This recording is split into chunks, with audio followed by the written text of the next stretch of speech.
Buenos días. Pues seguimos con estos problemas de internet, pero bueno, como sea, pues tratamos de hacerles llegar el mensaje. Así que ahí ténganos algo de paciencia entre esta pandemia. Si tienen sus Biblias, vamos a ir a Isaías 61, del 1 al 2. Y estos versículos dicen: el Espíritu del Señor Dios está sobre mí, porque me ha ungido el Señor para traer buenas nuevas a los afligidos. Me ha enviado para vendar a los quebrantados de corazón, para proclamar libertad a los cautivos y liberación a los prisioneros, para proclamar el año favorable del Señor y el día de venganza de nuestro Dios, para consolar a todos los que lloran. Aunque el profeta escribe esto pensando obviamente en su propio contexto, como hemos visto en las predicaciones pasadas, pues proclamaba consolación al pueblo de Dios. Sabemos que estas palabras en realidad describen algo pues mucho más grande, algo más importante, pues que lo que incluso, ¿no?, el profeta puede imaginar. ¿Cómo sabemos que hay algo más importante detrás de estas palabras? Bueno, pues porque Jesús lee estas palabras ahí en Lucas 4, del 18 al 21, y bueno, nos dice algo muy importante al respecto. Dicen los versículos ahí en Lucas 4, 18 al 21. El Espíritu del Señor está sobre mí, porque me ha ungido para anunciar el Evangelio a los pobres, me ha enviado para proclamar libertad a los cautivos y la recuperación de la vista a los ciegos, para poner en libertad a los oprimidos, para proclamar el año favorable del Señor. Cerrando el libro, lo devolvió al asistente y se sentó, y los ojos de todos estaban fijos en él, ahí en la sinagoga, y comenzó a decirles: hoy se ha cumplido esta escritura que han oído. ¿Notaron que al citar Isaías 61, del 1 al 2, Jesús deja fuera algo? ¿No? Bueno, vamos a regresar a eso en un momento, pero mientras ya los hice pensar, y eso es lo que quería que pasara. Jesús dice, al citar Isaías, que ha sido ungido para anunciar las buenas noticias, las buenas nuevas, el Evangelio, a los pobres o a los afligidos. Sabemos que en el Antiguo Testamento, bueno, cuando alguien era elegido rey o sacerdote, se le ungía, se le echaba aceite. Esa era una manera de ungirlos. ¿En qué momento, bueno, fue Jesús ungido? Pedro nos dice ahí en Hechos 10, del 37 al 38, ustedes saben lo que ocurrió en toda Judea, comenzando desde Galilea, después del bautismo que Juan predicó, cómo Dios ungió a Jesús de Nazaret con el Espíritu Santo y con poder, el cual anduvo haciendo bien y sanando a todos los oprimidos por el diablo, porque Dios estaba con él. Entonces, de hecho, la palabra Cristo no es el apellido de Jesús, como muchas veces la gente cree. La palabra Cristo significa ungido. Cristo, Jesús o Jesucristo en realidad quiere decir Jesús el ungido. Esto es lo que estarían escuchando las personas que, pues en este caso, rodeaban a Jesús, la gente del primer siglo, cuando se describía a Jesús como Cristo, como el Cristo. Entonces Jesús fue ungido como el Cristo en su bautismo, según Pedro. Y algo interesante sucede en el bautismo de Jesús. Tal como dice aquí Isaías, ¿no? El Espíritu del Señor está sobre mí. Cuando Jesús está saliendo de las aguas del bautismo, se nos narra que, bueno, el Espíritu baja sobre él en forma de paloma y se oye una voz en los cielos que decía: este es mi Hijo amado en quien me he complacido. Y algo similar sucede también durante la visión de la transfiguración. Moisés, que representa la ley, y Elías, que representa a los profetas, aparecen. Y mientras, bueno, Jesús y ellos están ahí teniendo una conversación, una nube luminosa los cubre, los envuelve, y se oye una voz saliendo de esa nube que dice: este es mi Hijo amado en quien yo estoy complacido, óiganlo a él. Si se dan cuenta, ambos relatos son muy similares, pero hay algo importante en la transfiguración. Aunque la voz del cielo pues dice casi lo mismo, añade otra cosa: óiganlo a él, óiganlo a Jesús. Ya no a los profetas en este sentido, ya no a la ley, lo que importa es qué es lo que está diciendo Jesús. Jesús, como nos dice el apóstol Juan ahí en su evangelio, Jesús es el verbo o es la palabra de Dios. Para entender el Antiguo Testamento y el Nuevo, Cristo tiene que estar al mero centro. Él es el que nos va a dar la interpretación correcta de todo lo escrito anteriormente en la Biblia.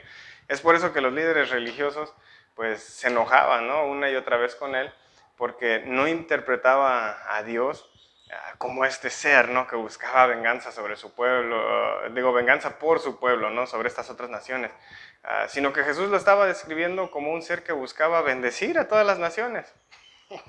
¿Cómo? El chiste es que nosotros salgamos del problema y que ellos se metan en problemas.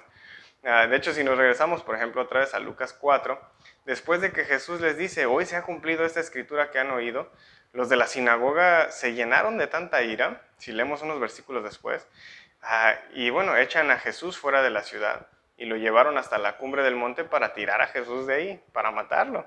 Ese fue el primer intento de asesinato de Jesús, lo echaron fuera de la ciudad para matarlo.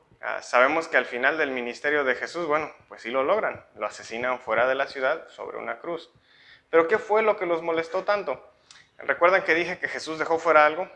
Volvamos a ese versículo, comparemos Isaías y las palabras de Jesús en Lucas. En Isaías dice, para proclamar el año favorable del Señor, dice las palabras, y el día de venganza de nuestro Dios. Y Jesús deja fuera esa frase completamente. Como lo vimos en predicaciones pasadas, ¿no? El pueblo tenía una expectativa acerca de la venida de Dios. En una predicación vimos, por ejemplo, que esperaban, ¿no? Que Dios viniera rasgando los cielos y que viniera derritiendo los montes. En la otra vimos que pues, querían que viniera con poder, ¿no? Y su brazo iba a gobernar. Y aquí, bueno, pues quieren que venga con venganza. ¿Y qué vemos en Jesús? No vino rasgando cielos, no vino derritiendo montes, vino, bueno, pues en forma de un pequeño bebé. No vino con poder para gobernar, vino como un pastor para consolar. Entonces, ellos querían que viniera con venganza. ¿Y qué dice Jesús? No, no vine a eso. Si leemos los versículos que siguen de ahí de Lucas 4, a partir del 25 al 27 nos dice, en verdad les digo que muchas viudas había en Israel en los días de Elías, cuando el cielo fue cerrado por 3 años y 6 meses, y cuando hubo gran hambre sobre toda la tierra. Sin embargo, a ninguna de ellas fue enviado Elías, sino a una mujer viuda en Sarepta, en la tierra de Sidón. Muchos leprosos había en Israel en tiempos del profeta Eliseo, pero ninguno de ellos fue limpiado, sino Naamán, el sirio. Esto es lo que provoca la ira de ellos. Ellos querían pues, que Dios viniera con todo este poder para destruir a sus enemigos, sacarlos del exilio.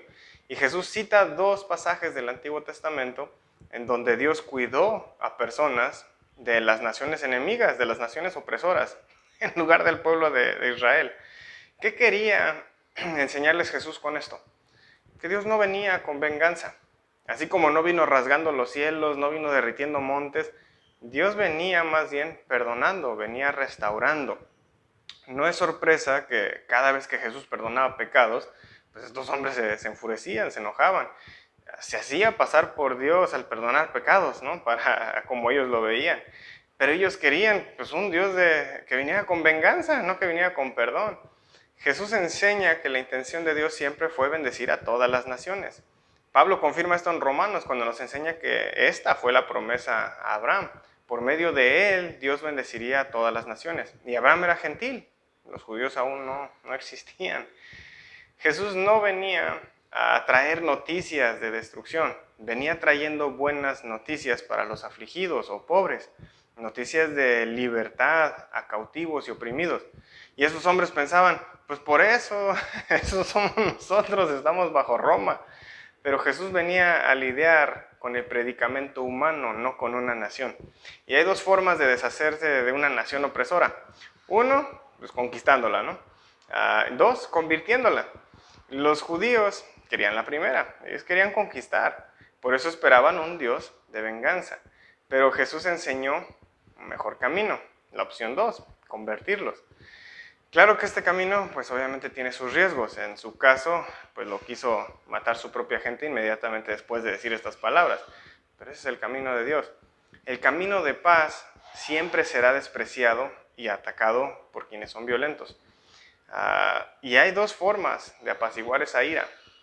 Una, pues obviamente va a ser descargando su violencia contra alguien. Y la segunda, pues va a ser sanando y encontrando paz en sus vidas. Ahora, la primera opción es temporal.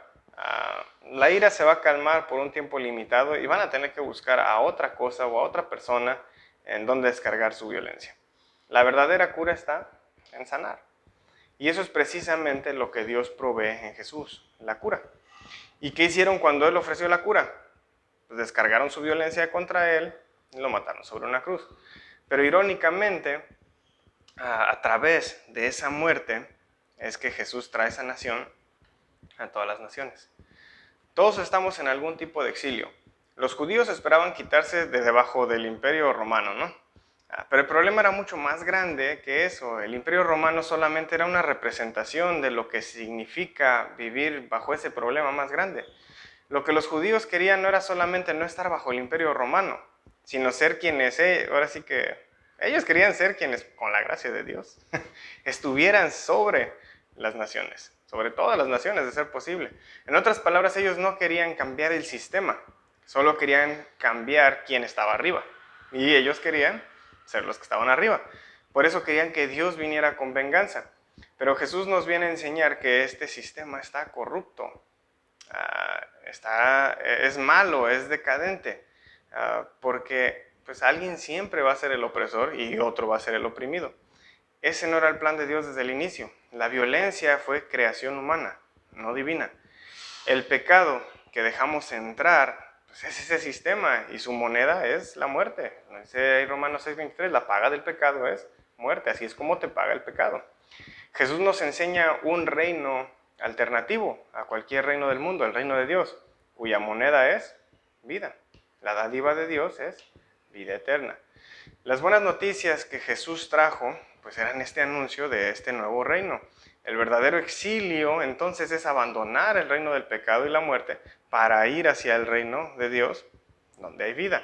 Y la buena noticia, dentro de esas buenas noticias, es que no está limitada a judíos solamente, sino a todas las naciones, incluyendo a Roma, la nación opresora.